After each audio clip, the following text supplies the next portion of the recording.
बात है नए अप्रोच चैनल में। तो आज हम लोग बात करते हैं कुछ यूनिक, कुछ हट के बात कर रहे हैं हम लोग।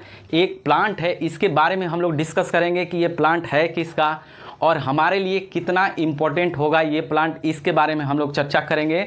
तो आप देखिए ये प्लांट को आप देख सकते हैं, आपको पता होगा कि ये कौन सा प्लांट है, बहुत सारे लोगों को नहीं पता होगा।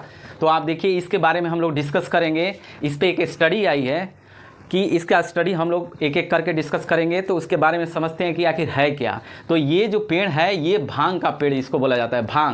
भांग का पेड़ है, आप देख सकते हैं इसका इस तरीके से है और ये हर जगह हो जाता है। आप देखेंगे बरसात के टाइम में हर जगह ये देखने को मिल जाएगा। तो इसके बारे में हम लोग डिस्कस करते हैं कि आखिर पेड़ का क्या इंपॉर्टेंस है। तो इस पर स्टडी आई है, देखिए IIT मंडी की है। IIT मंडी कहाँ है? तो हिमाचल प्रदेश में है IIT मंडी, और इसको इंग्लिश में कैनाबिस के नाम से जाना जाता है, यानी भांग को कैनाबिस कहा जाता है। तो भांग के लिए क्या हुआ, जो इसका डंठल है, इसमें स्टडी आई है कि इसके डंठल से बनेगा प्लास्टिक। यानी जो हमारा जो जिस तरीके से माइक्रो प्लास्टिक का इस्तेमाल कर रहे हैं, तो उससे क्या हो रहा है कि कहीं ना कहीं हम लोग क्या हो रहा है, हम लोग पे इतना हेल्थ पे उसका बुरा असर पड़ रहा है। तो इसको सब्स्टिट्यूट के रूप में इसको देखा जा रहा है कि इस पेड़ की, इस डंठल की वजह से क्या होगा कि हम इसको प्लास्टिक बना सकते हैं और बना करके हम इको फ्रेंडली इसको तैयार कर सकते हैं। तो आप देखिए कि ये जो डंठल है इसका इसी की बात हो रही है कि इससे प्लास्टिक बनाया जाएगा। तो इसी की बात कर रहे हैं हम लोग, चर्चा करते हैं कि आखिर है क्या। तो आप देखिए भांग का जो यूज है हमारे यहाँ इस्तेमाल होता है, जो आप देखेंगे कि इससे भांग, चरस और गांजा, यानी जो खाने पीने वाले लोग हैं, जो नशा करने वाले लोग हैं, वो इस तरीके से इस्तेमाल करते हैं। यानी भांग, चरस, गांजा के रूप में इस्तेमाल करते हैं। इसके पत्ती को क्या किया जाता है कि सुखाया जाता है। सुखाने के बाद इसको, जैसे इसका फूल है, आप देखेंगे यहाँ पे बहुत सारा फूल भी होगा, इसमें बहुत सारा फूल होगा, छोटा छोटा अभी बढ़ रहा है ये। तो ये फूल का जो इस्तेमाल होता है, इसको पाउडर बनाया जाता है, मेडिसिन में इस्तेमाल होता है इसका। और इसके पत्ते का भी आप देखेंगे मेडिसिन में इस्तेमाल होगा।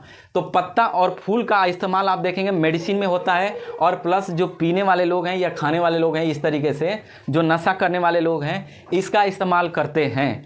तो इस तरीके से इसका मेडिकल हो गया और नशे के रूप में भी इसका इस्तेमाल हो रहा है।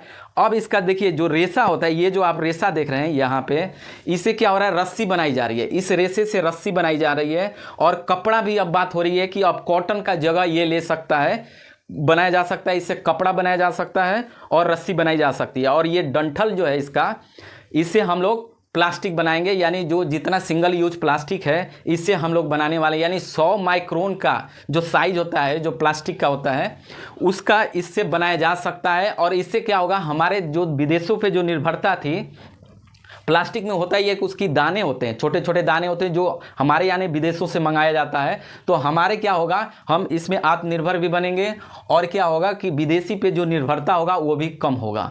तो इसको देखते हुए एक स्टडी आई है, इसी का हम लोग करते हैं कि भांग और इसमें कितना बड़ा रोल होता है। तो आप देखिए कि ये बायोडिग्रेडेबल है, यानी क्या होता है, ये पूरी तरह ख़त्म हो जाएगा। यानी अगर हम यूज़ करेंगे इसका, प्लास्टिक जब बनेगा तो इसको अगर बाहर फेंक भी देंगे तो क्या होगा, ये अपने आप 6 महीने में क्या होगा, अपने आप गल जाएगा, ख़त्म हो जाएगा। तो इस तरीके से ये तैयार किया जाएगा और इसका मार्केट में इस्तेमाल होगा कि 6 महीने में अपने आप ही ख़त्म हो जाएगा।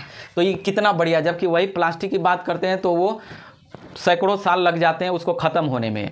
अब वो भी एक स्टडी आई है जो प्लास्टिक से रिलेटेड है, कि जो माइक्रो प्लास्टिक है, जैसे आप देखेंगे धूल कण में भी बहुत सारा मिल रहा है, या फूड आइटम में मिल रहा है, वाटर में मिल रहा है। तो वो माइक्रो प्लास्टिक क्या हो रहा है कि धीरे धीरे आपकी लंग्स पे, हार्ट में और ब्रेन में क्या हो रहा है कि जाके स्टोर हो रहा है, जमा हो रहा है, जिसकी वजह से आप देखेंगे, अब ये स्टडी आई है, जो लेटेस्ट स्टडी ये कहती है कि आजकल देखते हैं बहुत ज़्यादा एक कॉमन डेथ हो गया है, अकाल मृत्यु होने लगा है लोगों को। तो उसमें क्या होगा कि अननेचुरल डेथ जो हो रहा है, आप किसी का कुछ भी गारंटी नहीं है कि 20 साल का बच्चा के भी डेथ हो जा रहा है, अचानक बोल रहा है, गिर रहा है, ख़त्म हो गया। तो जो हार्ट अटैक हो रहा है, ब्रेन हेमरेज हो रहा है, जो कैंसर का केसेज आ रहा है, उसमें माइक्रो प्लास्टिक का बहुत बड़ा रोल है। तो माइक्रो प्लास्टिक ही क्या कर रहा है कि ब्लॉकेज कर रहा है हार्ट को। तो उसको अगर हम इस्तेमाल कर रहे हैं ज़्यादा, दिन पर दिन देख ही रहे हैं कि पैकेजिंग का कितना बड़ा हमारे देश में बढ़ गया है पहले से, तो इसका नुकसान हमें डायरेक्ट क्या हो रहा है, अपना जान गंवाना पड़ रहा है। तो इसी को देखते हुए इसका जो प्लास्टिक बनाने का जो फॉर्मूला है वो स्टार्ट हुआ है। अब समझते हैं कि आखिर इसको बनाएंगे कैसे प्लास्टिक को। तो आप देखेंगे कि जो इसके डंठल है, यानी इस वाले भाग को आप देखेंगे, इसका जो डंठल है, ये इस डंठल में कह रहा है कि लिपिड और सेलुलोज का बना होता है, यानी इसका डंठल जो है वो लिपिड और सेलुलोज का बना होता है, जिसकी वजह से क्या किया जाता है, प्लास्टिक में इसका इस्तेमाल हो सकता है।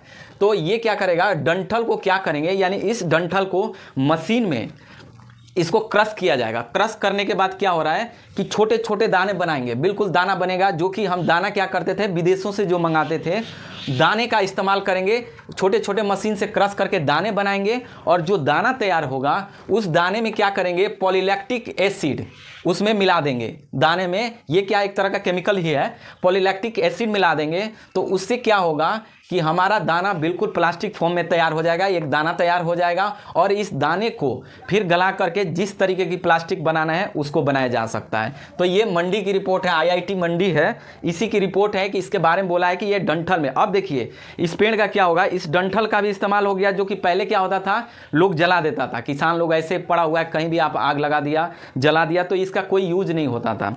उसके बाद इसके रेशे की बात करें, यानी फाइबर जो है इसका, तो आप देखिए इस फाइबर का इस्तेमाल रस्सी बनाने में और कपड़े बनाने में भी इसका इस्तेमाल होने लगा है। तो ये दूसरा फायदा। तीसरा है कि इसकी पत्ती का मेडिसिन में इस्तेमाल हो रहा है, नशे में भी लोग कर रहा है इस्तेमाल। और इसकी फूल की बात करें तो फूल का भी इस्तेमाल हो रहा है, मेडिसिन में हो रहा है, पाउडर बनाया जा रहा है। तो कहीं ना कहीं अगर इसको बढ़ावा अगर देते हैं तो हमारे किसान क्या होंगे, किसान की आय बढ़ेगी, और हमारा जो प्लास्टिक का जो कॉस्ट है वो काफ़ी कम हो जाएगी और इको फ्रेंडली होगी, क्योंकि इससे पर्यावरण को कोई नुकसान नहीं हो रहा है। तो अब समझते हैं कि अब कॉटन और भांग में क्या डिफरेंस है, क्यों आखिर बात की जा रही है कि भांग हमारे लिए ज़्यादा इंपॉर्टेंट होगा कपास के तुलना में। तो अब देखिए कपास में क्या होता है, जो कॉटन उगाई जाती है हमारे देश में कॉटन, उसमें आप देखेंगे बीज लगाया जाता है, उसके बाद इसमें खाद जो फर्टिलाइज़र है, पेस्टिसाइड है, इसका इस्तेमाल किया जाता है, ज़्यादा से ज़्यादा किया जाता है कि और ज़्यादा हो, अच्छा उगे। और इसकी ज़रूरत पड़ती है किसमें, तो कपास में, यानी बीज भी चाहिए और प्लस पेस्टिसाइड का इस्तेमाल भी हो, खाद फर्टिलाइज़र और पेस्टिसाइड का इस्तेमाल हो रहा है। और वहीं अगर बात करते हैं भांग में, तो भांग में आप देखेंगे ये नेचुरली यानी प्रकृति तरीके से ही अपने आप ही उग जाएगा। जैसे बरसात का टाइम आएगा, मई जून के आसपास आप देखेंगे ये उग जाएगा, अपने आप ही हो जाता है।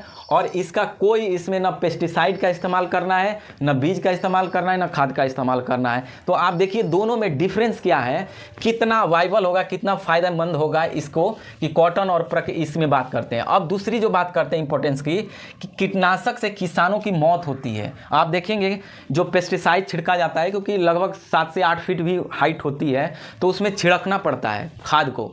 तो जो जब खाद छिड़केगा तो उसमें क्या होता है, बहुत सारा आदमी कवर नहीं करता है, जिससे इनहेल होकर के वो सांस के माध्यम से उसके लंग्स को अटैक करता है, जिसकी वजह से कई किसानों की डेथ भी हो जाती है।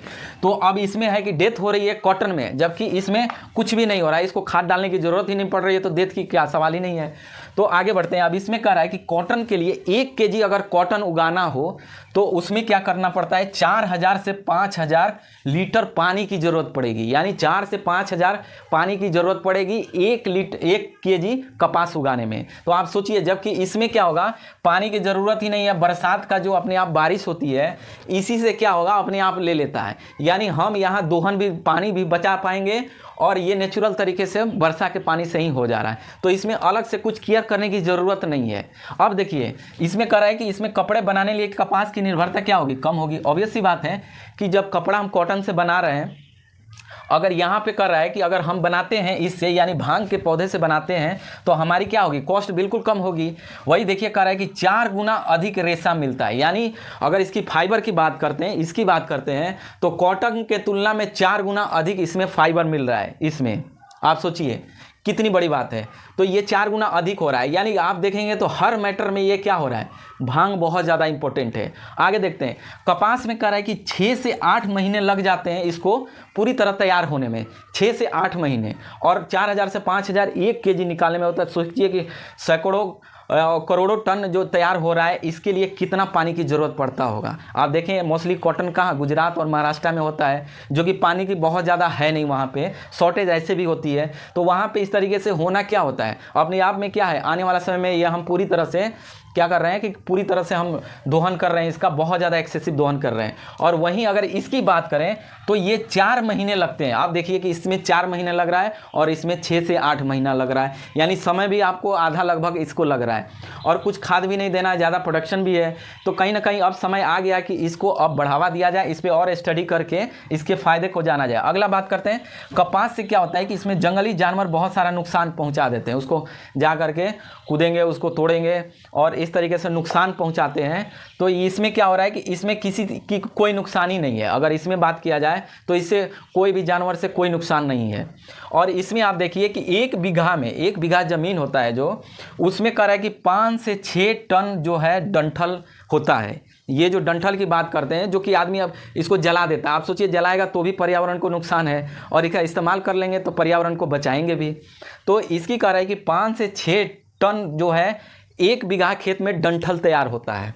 उसके बाद कह रहा है कि इसी से रेशा, रस्सी और कपड़ा भी बन रहा है। इसके रेशा से कपड़े, रस्सिया बन रहा है। और इसकी लागत भी क्या हो रही है, कॉटन की तुलना में बहुत ही कम हो रही है। तो आप सोचिए कि कितना एडवांटेज है इसके, कि हम इसका लागत को भी कम कर रहे हैं कॉटन से। और आप देखेंगे इससे क्या होगा कि हमारे विदेश पे निर्भरता क्या होगी, ख़त्म होगी, क्योंकि उसके दाने बाहर से मंगाए जाते हैं। तो हमारा क्या होगा, गवर्नमेंट को खर्च करना पड़ता है ज़्यादा पैसे, तो ये हमारी क्या हो जाएगी, ख़त्म हो जाएगी। और ये आप देखेंगे कि आखिर होता कहाँ है, तो आप देखेंगे पहाड़ी एरिया में बहुत ज़्यादा होता है, यानी उत्तराखंड, हिमाचल में या नॉर्थ ईस्ट में देखेंगे तो आपको अपने तरीके से नेचुरली में बरसात में ऐसे ही होता है, जो बेकार चला जाता है, अपने आप सूख करके ख़त्म हो जाता है। तो इसको हमें क्या करना होगा, इसको बढ़ावा दे करके किसान को भी आय बढ़ा सकते हैं और इसमें नए नए तराशना होगा। उसके बाद बिहार, यूपी और बंगाल में बहुत ज़्यादा होता है। तो आप देख सकते हैं कि यहाँ पे बहुत ज़्यादा नेचुरल तरीके से हो रहा है, यानी जहाँ पे कुछ बारिश ज़्यादा हो रही है वहाँ पे क्या हो रहा है, इसकी प्रोडक्शन ठीक ठाक हो रही है। तो इस तरीके से इस पेड़ का इतना बढ़िया इंपॉर्टेंस है कि आप सोचिए कि जब ये प्लास्टिक आया था, ये जो प्लास्टिक आया था, ये आया था 1956 में, 1856 में आया था।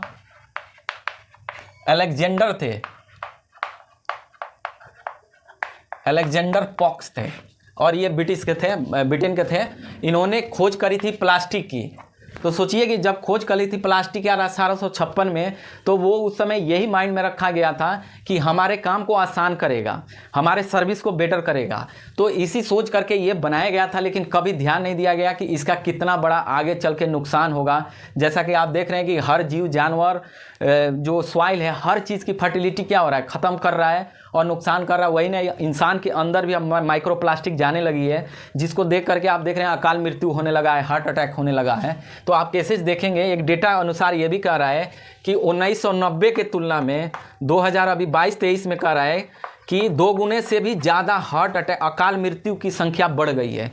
यानी 1990 से तुलना किया जाए तो 2 गुने से भी ज़्यादा यहाँ बढ़ गया है अकाल मृत्यु की, कि अब कोई लिमिटेशन ही नहीं, कब आदमी कब चलते फिरते ख़त्म हो जाए कोई गारंटी नहीं है। तो उसमें सबसे बड़ा रोल माइक्रो प्लास्टिक और पोल्यूशन की बात हो रही है। तो माइक्रो प्लास्टिक में आप देखिए कि 56 में जब स्टार्ट हुआ था, किसी का ध्यान नहीं गया था कि आगे चल के कितना बड़ा नुकसान करेगा हमारा इकोसिस्टम और ह्यूमंस के लिए, एनिमल्स के लिए, मछली के लिए, मैराइन के लिए, सारे सबको ख़राब कर रहा है ये। तो आप सोचिए कि उस समय नहीं किया गया था, उसका इम्पैक्ट आज दिख रहा है। तो कहीं ना कहीं हमें क्या होगा कि अब अलर्ट होना पड़ेगा। इस तरीके से इको फ्रेंडली जो हमारा प्लास्टिक है उसका सॉल्यूशन प्रोवाइड करेंगे, और इस तरीके से हम इसको रिसर्च को आगे बढ़ाते हुए और जल्द से जल्द सॉल्यूशन की तरफ हम लोग पहुँचे, ताकि हमको इको फ्रेंडली प्लास्टिक मिल सके और परमानेंट हमको इससे निजात मिल सके। इसके अलावा बहुत सारा चीज़ें, टूल्स हो रहा है जो बन रहा है, इस तरीके की इको फ्रेंडली का इस्तेमाल हो रहा है, लेकिन बहुत लिमिटेड है। अभी सारा रिसर्च फेज में है। हमें जल्द से जल्द रिजल्ट चाहिए ताकि हमको इससे मुक्ति मिल जाए। तो यही रहा है। आप देखिए कि इसके पेड़ का कितना बड़ा रोल ये प्ले कर रहा है। कहीं से भी एक भी दाना कहीं वेस्ट नहीं जा रहा है और सारा इस्तेमाल हो जा रहा है और किसी को कोई नुकसान नहीं हो रहा है। तो मेरा लेक्चर लेने का यही पर्पस था कि कुछ आपको यूनिक बताया जाए, कुछ अलग बताया जाए। तो कैसा लगा ज़रूर बताइए और वीडियो को शेयर ज़रूर करिए और सबको ये मैसेज दीजिए कि हाँ भाई क्या होने वाला है, किस तरीके की स्टडी चल रही है। तो थैंक यू फॉर वॉचिंग।